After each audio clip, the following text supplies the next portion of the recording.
우리 한번 따라해 보겠습니다. 불공평한 세상에서 하나님 사람으로 사는 지혜. 냉정한 말 같지만 세상은 공평하지 않습니다. 사람은 태어날 때부터 불공평한 출발점에서 인생을 시작하지 않습니까? 늘 예로 드는 아프리카의 그 가난한 부모 밑에서 태어난 아기와 베버리 힐스의 부자 부모 밑에서 태어난 아기가 어떻게 공평할 수 있습니까? 태어나면서부터 각자의 가진 소유와 재능과 능력이 불공평하게도 다릅니다. 오늘 우리 교회 식당에서 사랑의 음식을 배식을 하는데도 불구하고 공평해지려고 나누는 그 n분의 1이 절대로 공평해지지 않으니까, 그러니까 세상은 불공평할 수밖에 없습니다. 그럼에도 불구하고 모든 것이 다 합력하여 선을 이루게 하시는 하나님은 전지전능하시고 완전하셔서 실수가 없으신 줄로 믿습니다. 그래서 이 의미는요, 불공평한 세상, 문제 많은 세상에서 그것들을 상대하고 살아가면, 그러면 내 인생은 부정과 고통으로 얼룩지고 손해를 보게 되지만, 그러나 어떤 것도 합력하여 선을 이루시는 실수가 없인 전지전능하신 하나님을 바라보고 그분을 순종하고 그분을 상대하여 살아가면 우리의 인생은 결국 아름다운 선을 이루게 되는 것입니다. 여러분, 인생에서 가장 불공평한 삶을 사신 분은 누가 뭐라고 해도 하나님의 아들 예수 그리스도 아니십니까? 예수님께서는 이 세상에 오셔서 오직 선한 일만을 하셨습니다. 사랑과 진실, 헌신과 희생으로 이 땅의 삶을 살아가셨습니다. 하지만 가장 가까운 사람들에게 배반을 당하고 또 거짓된 누명을 쓰시죠. 당시 유대 세상에서 종교적인 최고 권위를 가진 산헤드린 공의회는 공정한 재판을 해주기는커녕 예수님께 해가 되는 증거를 조작해 만들었고, 재판과 선고에서는 공평함이라는 것은 아무것도 없었습니다. 예수님은 억울하게 죄를 다 뒤집어쓰고 누명을 쓰고 거짓 속에 십자가에서 죽어야만 하셨습니다. 하지만 예수님은요, 불공평한 세상과 싸우지 않았습니다. 빌라도와 싸우지도 않고 헤롯 대왕과 싸우지도 않고 배반한 제자 가룟 유다와 싸우지도 않으셨습니다. 오직 예수님은 하나님을 바라보고 하나님 앞에 엎드려 기도하고 하나님의 말씀을 죽기까지 순종하셨습니다. 그랬더니 불공평한 세상에서 억울하게 죽음을 당하신 것 같았으나 부활이라는 최고의 결말을 얻으셨고, 모든 만물이 그 발 아래 무릎 꿇는 하나님이 주시는 가장 위대한 구세주가 되는 승리를 이루신 줄로 믿습니다. 오늘날에 우리가 살고 있는 미국이나 또는 예수 믿는 우리의 인생도 불공평하기는 마찬가지입니다. 뿐만 아니라 알파와 오메가 되시는 그 하나님의 완전하심과 실수 없으심도 변함없이 같다고 말할 수 있습니다. 그렇다면 여러분, 우리는 우리의 인생을 최고의 결말과 위대한 승리로 만들어가는 방법 무엇인지 짐작할 수 있지 않습니까? 그것은 불공평한 세상을 상대하고 문제의 마음을 빼앗기는 것이 아니라 우리는 어떤 경우에도 하나님을 바라보고 하나님의 말씀을 묵상하고 하나님을 상대하여 순종함으로 우리의 인생을 최고의 선으로 가장 아름다운 위대의 승리의 결말로 만들어가야 한다는 것입니다. 오늘 성경이 말씀하고 있는 불공평한 세상에서 하나님의 사람으로 사는 지혜 두 가지를 살펴보면서 지금 이 시대를 살고 있는 저와 여러분에게 주시는 하나님의 은혜를 함께 나누고자 합니다. 첫 번째, 불공평한 세상에서 하나님의 사람으로 사는 지혜 첫 번째는 바로 축복하라는 것입니다. 뭐하라? 축복하라. 축복하라. 본문의 14절 말씀을 같이 함께 봉독하겠습니다. 시작. 너희를 박해하는 자를 축복하라. 축복하고 저주하지 말라. 아멘. 여러분, 이렇게 한번 상상해 보시겠습니까? 더운 여름 시원한 숲으로 우리 가벼운 나들이를 갔다고 한번 상상해 보십시오. 숲의 맑은 공기 그리고 시원한 그늘의 상쾌함이 기분을 좋게 하는데 흐르는 물소리가 막 옆에서 들려집니다. 그래서 그 차가운 물에 발을 담그고 아주 느긋한 마음으로 기분을 좋게 하면서 휴식을 취하려고 하는데, 근데 옆에 있는 쓰레기들이 하나씩 둘씩 눈에 띄기 시작합니다. 그래서 정신을 가다듬고 이제 그 쓰레기들을 모아 쓰레기 봉지에 담는데 그 담고 있는 사이에 위에서부터 빈병이 또 흘러오고 또 다른 쓰레기들이 물에 계속 떠내려옵니다. 그래서 어떻게 할까 하다가 정신을 가다듬고 상류를 향해서 올라가 보니까 아니나 다를까 누군가가 버린 쓰레기들이 상류에 많이 쌓여 있습니다.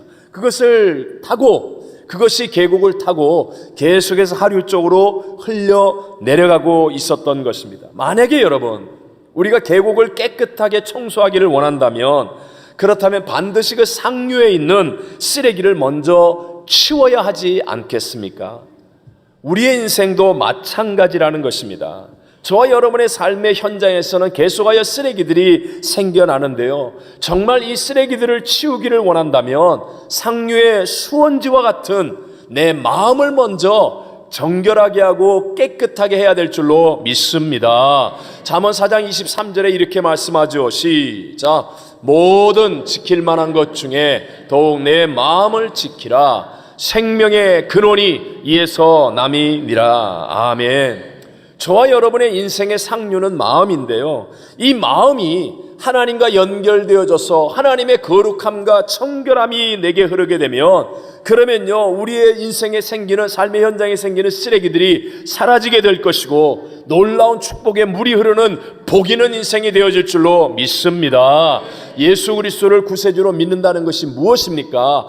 단절되었던 하나님과 연결되는 것 아닙니까? 에덴 동산에서 아담과 하와가 하나님의 말씀을 불순종함으로 즉시로 영이 죽었고 하나님과의 단절이 일어났습니다. 그래서 우리 인생에는 죄와 가난, 저주, 질병, 사망, 미움, 다툼, 불평, 원망, 온갖 쓰레기들이 다 생겨나는 인생이 되어진 것입니다. 하지만 예수님이 십자가에서 우리의 죄의 값을 대속하시는 대속제물이 되어 죽으시고 부활 승리하심으로 그 예수를 구세주로 믿을 때 내 영이 거듭나 산영이 되고 하나님과 연결되어지는 축복을 누리게 된 줄로 믿습니다. 하나님과 연결되었어요. 예수를 믿어서 이제 하나님과 연결된 우리에게 하나님의 복이 흐르게 하는 가장 확실한 방법이 바로 축복하라는 것입니다.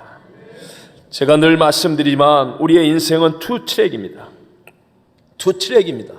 그래서 이제는, 옛날에는 하나님과의 연결이 없었기 때문에 세상에 의해서 끌려가고 사람들에 의해 끌려가고 내 육체의 욕심이 원하는 것을 하면서 살았습니다. 그러나 이제는 예수를 믿음으로 하나님과의 연결이 이루어졌습니다. 우리가 올바르게 선택하면 하나님의 복이 흐르고 하나님의 능력이 흐르고 하나님의 승리가 나타나게 된다는 것입니다.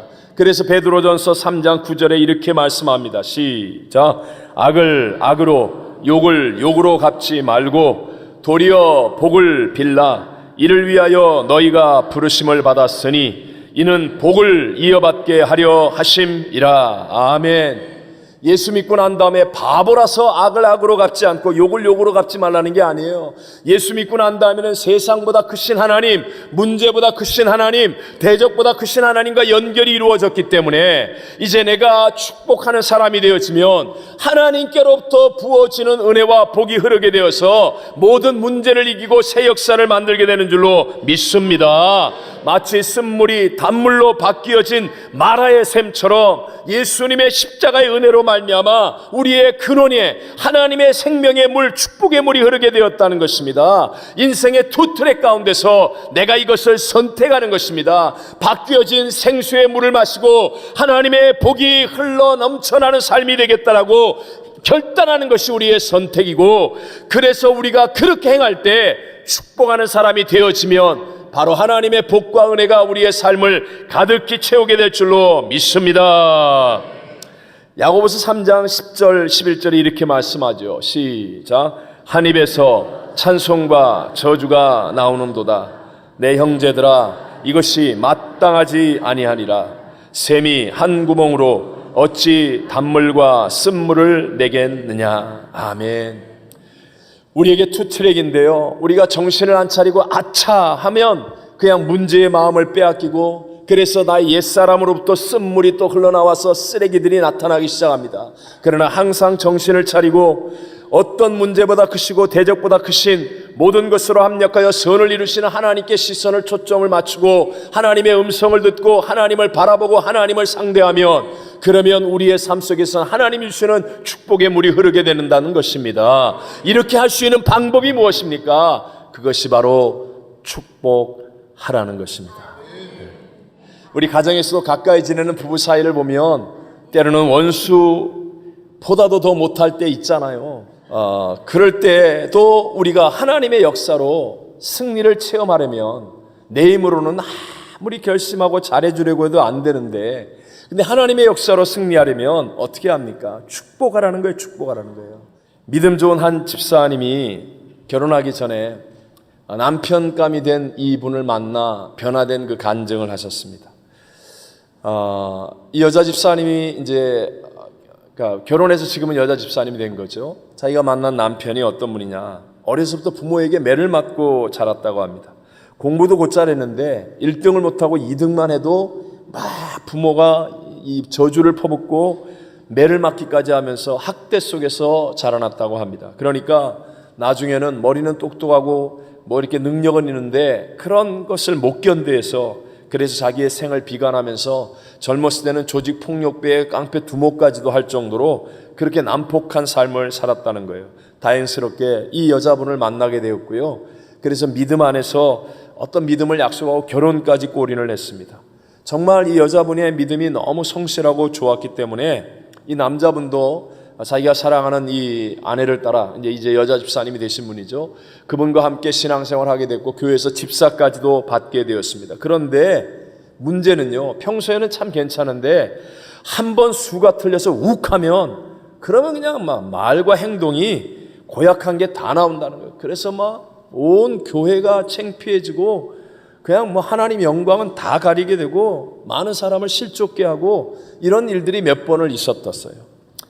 근데 그러면서 자기도 이걸 어떻게 해야 되나 정말 수치스럽죠. 근데 어느 날 어린 아들이 아빠인 자기에게 와서, 아빠, 날 위해서 매일 축복기도 해주세요. 주일학교에서 전도사님이 아빠한테 매일 축복기도를 받으라고 그랬어요. 그러면서요 축복기도를 해달라는 거예요. 그날은 얼떨결에 아이에게 축복기도를 해줬는데 이 아이가 정말 매일 아빠에게 축복기도를 받겠다는 거예요. 근데 여기에 충격을 받았습니다. 자기가 어떻게 내 아들을 축복할 수 있을까? 또 이 아들이 자기 같은 아빠를 믿고 자기에게 축복기도를 해달라고 하는 그것이 너무나 이분에게 충격이 되었어요. 그리고 그 아들의 약속을 지키기 위해 날마다 아들을 위해 축복기도를 하다가 문제는요, 본인이 은혜를 받은 거예요. 축복기도를 통하여 하나님의 은혜의 샘물이 흐르기 시작했어요. 옛날에 쓴 물이 다 사라지고 은혜의 샘물이 터지기 시작했습니다. 그리고 이분이 그 교회 아버지 학교의 간증자가 되고 나중에는 그 아버지 학교를 책임지고 많은 아빠들을 주님께로 돌아오게 하는데 쓰임받은 그런 분이 되었다는 사실이었습니다. 여러분, 우리의 인생은요, 혀를 깨물어도 안 되고요, 때려서도 안 되고요, 정말 힘을 다해도 안 될 때가 있어요. 그런데 내가 아니라 하나님이 하시면 무엇인지 될 줄로 믿습니다. 하나님이 역사하시는 방법이 무엇입니까? 축복의 통로가 되는 거예요. 내가 먼저 축복하는 사람이 되십시오. 남편이 때때로 속을 썩여도 남편 때문이 아니라 하나님의 말씀에 순종하는 마음을 가지고 여러분을 박해하는 원수를 저주하지 말고 축복하는 것처럼 남편을 또는 아내를 축복하게 되시기를 바랍니다. 당신은 하나님이 축복하는 사람입니다. 당신은 앞으로 교회의 기둥이 될 사람입니다. 많은 사람들에게 덕을 끼치고 주님 앞으로 인도하는 믿음의 증인이 될 것입니다. 축복하게 되시기를 바랍니다. 특별히 우리의 자녀들을 여러분 놓치지 마시고 축복하게 되시기를 바랍니다. 반드시 우리가 축복하는 대로 그 축복을 받을 것이고 하나님의 역사는 일어나게 되어서 그 받았던 축복이 다시 내게로 돌아와 더 큰 기쁨과 감격을 누리는 믿음의 선순환을 이루게 될 줄로 믿습니다. 여러분의 이웃을 생각나는 대로 축복하셔야 됩니다. 구역에 모일 때마다, 개인이 기도할 때마다 끊임없이 축복하십시오. 여러분을 박해하는 사람이 있다면, 그렇다면 하나님 앞에 나와 그분들을 위해 간절하게 축복하여 기도하십시오.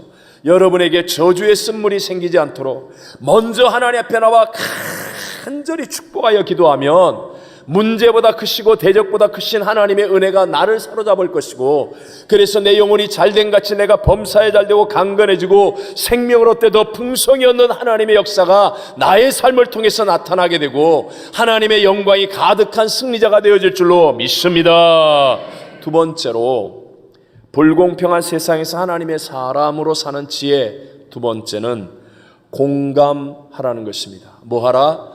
공감하라. 첫 번째가 뭐예요? 축복하라. 두 번째가 공감하라. 함께 우리 15절 말씀을 읽어보겠습니다. 시작. 즐거워하는 자들과 함께 즐거워하고 우는 자들과 함께 울라. 아멘.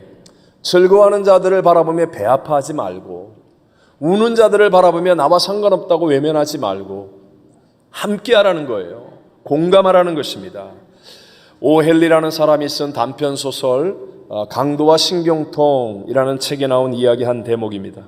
한밤중에 권총을 든 강도가 어느 집에 들어갔습니다. 뒤져도 나오는 게 없으니까 주인을 깨웁니다. 그러나서 총을 들이대고 손들어! 그랬더니 잠결에 일어나 놀란 이 주인이 왼손을 번쩍 드는 거예요. 그러니까 강도가 또 소리를 칩니다. 오른손도 드라! 그랬더니 이 집주인이 왼손을 더 높이 드는 겁니다. 그러자 강도가 화가 나가지고 막 총을 쏠 듯한 기세를 가지고 오른손도 드라! 그랬더니 집주인이 벌벌 떨면서 미안하지만 제 오른손은 신경통 때문에 들 수가 없습니다. 그랬더니 강도가요, 신경통?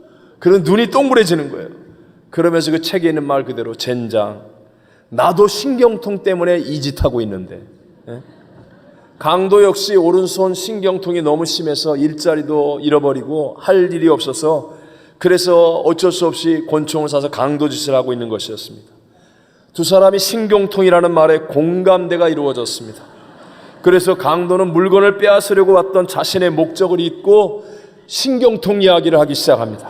주인도 신경통 이야기에 대해서 공감이 다가와서 강도에 대한 두려움과 공포를 잊어버리고 자기가 먹는 신경통 약도 꺼내오고 뭐 치료 방법, 관리 방법 이런 이야기를 하다가 밤을 새우는 거예요.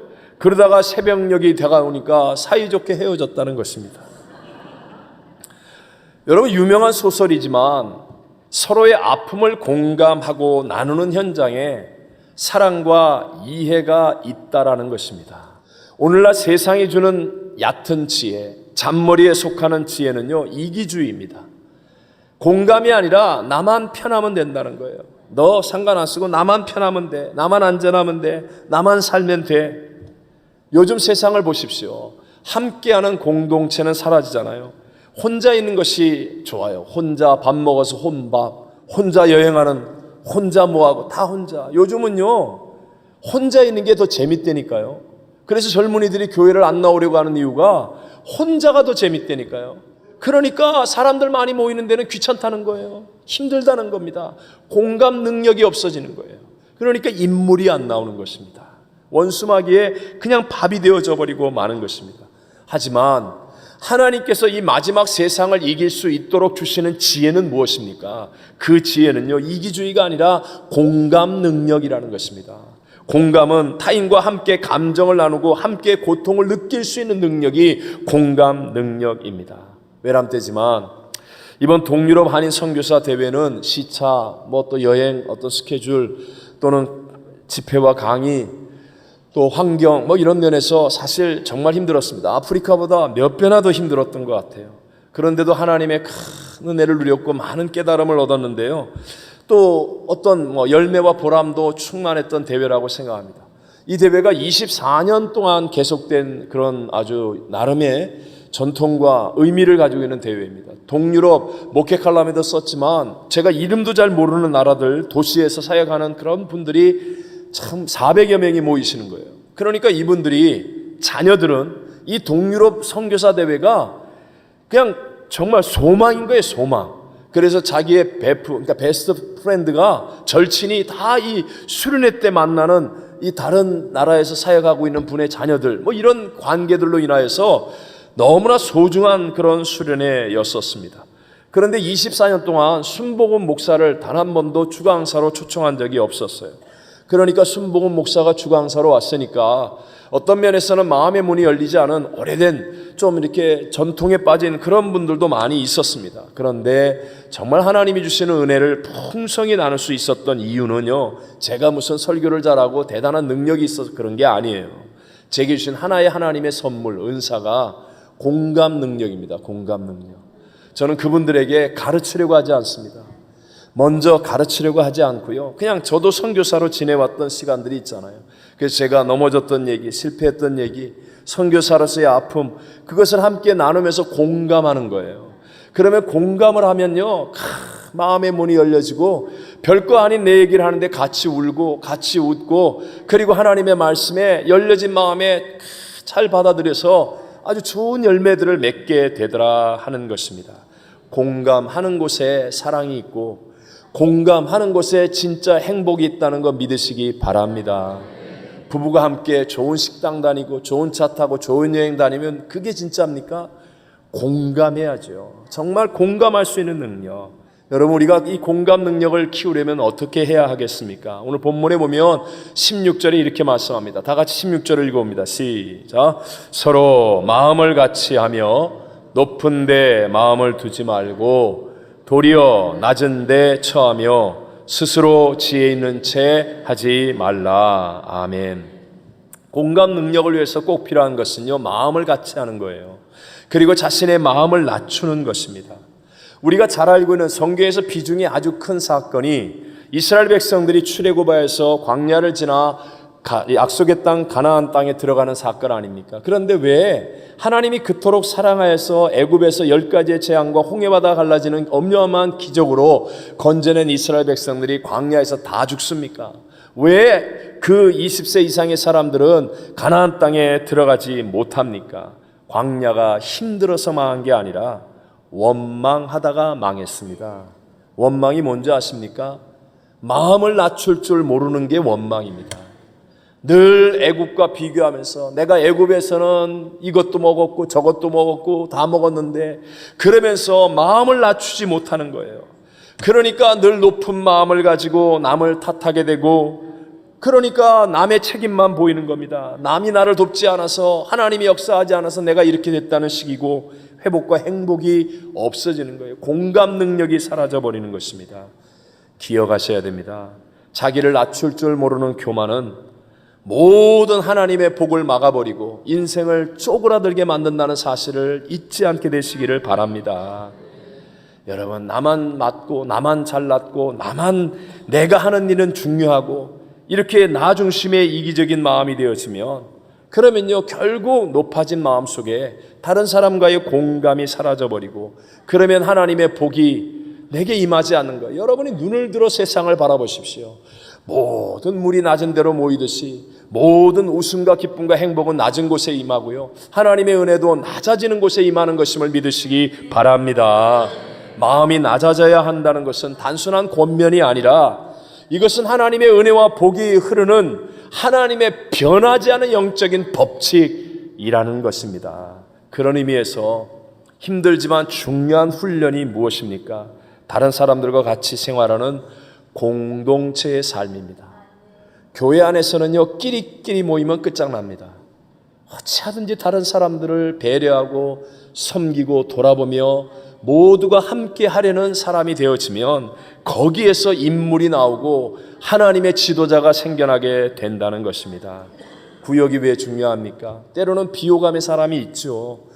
선교를 왜 같이 가는 것이 역사를 만들어냅니까? 내 생각과 내 마음에 들지 않는 일들이 있죠. 그럴 때 내가 얼마나 이기적이고 내가 얼마나 참지 못하고 내가 얼마나 부족하고 내가 얼마나 모관한 사람인가를 깨닫게 되는 거예요. 그냥 가만히 앉아있을 때는 다 가립니다. 다 숨깁니다. 점잖은 척, 괜찮은 척, 내가 다 생각하는 척. 아니에요. 공동체 속에 함께하고 부대껴 보면 나의 모난 것이 드러나 그것이 다듬어지게 되고, 그래서 낮아지는 인격이 되어지고 하나님의 은혜를 체험하고 변화되고 예수를 닮는 성숙함이 나오게 되는 것입니다. 교회가 가진 복과 능력 가운데 하나가 바로 공동체를 통해 주시는 은혜입니다. 그래서 마지막 때가 될수록 모이기를 패하는 어떤 사람들의 습관과 같이 하지 말라고 성경은 말씀하는 거예요. 일반적인 종교는요, 착하기 때문에 구원을 이루게 된다라고 말합니다. 그래서 착한 사람이 모이거나 아니면 안 착해도 착한 척하게 되어 있습니다. 그러나 거기에 비해서 기독교는요, 죄인이 구원을 받는다라고 말합니다. 그래서 죄인이 오는 거예요. 그래서 교회 와서는 죄를 가리려고 해도 가려진 죄조차도 드러나는 겁니다. 말씀으로 드러나고 교회 안에 이 봉사를 통해 드러나게 하는 곳이 바로 교회입니다. 그런데 여러분 생각해 보세요. 열등생 받아서 우등생 만드는 게 진짜 명문인 것처럼 교회가 왜 능력입니까? 죄인이 왔는데, 죄가 드러나는데, 그런데 이것인데도 불구하고 하나님의 능력은 그것을 바꾸어내고 변화시켜서 위대한 인물이 되게 만들어 주는 줄로 믿습니다. 다윗과 함께 아둘람 굴에 모였던 그 모든 사람들이 이스라엘 역사의 가장 찬란한 빛을 만드는 지도자의 위대한 인물이 되었습니다. 그런데 그때 모였던 아둘람 굴의 사람들은 다 환난당한 자, 빚진 자, 원통한 자, 대부분이 망한 자들, 어려움 당한 사람들, 열등생들이었다는 거예요. 그런데도 불구하고 그들이 하나님의 은혜 안에 함께 모여 있으니까 은혜는 그들을 변화시키고 위대한 인물이 되도록 만들어 주신 줄로 믿습니다. 마가 요한의 다락방을 보십시오. 그 안에 모여있던 120문도의 사람들은요, 대단하고 훌륭하고 유명하고 존경받을 사람이 아니에요. 배신자입니다. 실패자입니다. 넘어진 사람입니다. 사고친 사람들입니다. 그런데도 불구하고 그들이 함께 모였습니다. 일심이 되었습니다. 기도에 힘씁니다. 하나님을 예배합니다. 하나님 안에 한 공동체를 이루니까 거기에 성령이 임하여서 세상을 변화시키는 위대한 인물들이 나오게 된 줄로 믿습니다. 여러분, 이 교회 와서 마음을 같이 하십시오. 자기는 마치 딴 외계인처럼 멀리서 바라보면서 판단이 나고 정죄나 하면 된다고 제발 그렇게 마음을 높이지 마십시오. 하나님 앞에 겸손히 마음을 낮추고 함께하는 사람, 다른 사람들을 위로하고 격려하고 울어주고 즐거워하며 공감하는 사람이 되어 보십시오. 그러면요, 하다못해 어린이 여름 성교학교를 통해서도 변화되는 인물이 만들어지게 될 줄로 믿습니다. 선교를 한번 갔다 와도 변화되는 역사가 일어나게 될 줄로 믿습니다. 교회 안에서 행해지는 모든 일들을 통하여 하나님의 능력이 임하고 축복이 임하고 새롭게 변화되는 인물들이 일어나게 될 줄로 믿습니다. 예수님이 말씀하시는 말세의 모습입니다. 누가복음 7장 31절 32절 또 이르시되 이 세대의 사람을 무엇으로 비유할꼬 무엇과 같은가 비유하건대 아이들이 장터에 앉아 서로 불러 이르되 우리가 너희를 향하여 피리를 불어도 너희가 춤추지 않고 우리가 곡하여도 너희가 울지 아니하였다 함과 같도다. 피리를 불어도 춤추지 않습니다. 곡을 하여도 함께 울려고 하지 않습니다. 이게 이 마지막 시대의 사람들의 모습이라는 거예요. 그러나 교회는, 하나님의 사람은 이런 하수의 삶이 아니라 세상을 이기는 최고의 상수의 삶을 살아야 할 줄로 믿습니다. 그것이 바로 즐거워하는 자들과 함께 즐거워하고 우는 자들과 함께 우는 것. 잠깐은 내가 손해보는 것 같고 희생하는 것 같고 내가 힘든 것 같지만 아니에요. 그 공감 능력이 우리의 삶을 풍성하게 만들고 아름답게 만들고 행복하게 만들고 사랑하게 만들어 주는 것입니다. 무엇보다 하나님과의 공감 능력, 하나님이 잃어버린 자를 찾아 구원하기를 원하시는 간절한 하나님의 마음과 공감할 수 있는 능력을 갖는 것, 가든지 보내든지 돕든지의 사명으로 텐텐 미션을 꿈꾸며 하나님 안에서 이 공감 능력을 회복하는 복 있는 성도가 되시기를 주의 이름으로 축원합니다.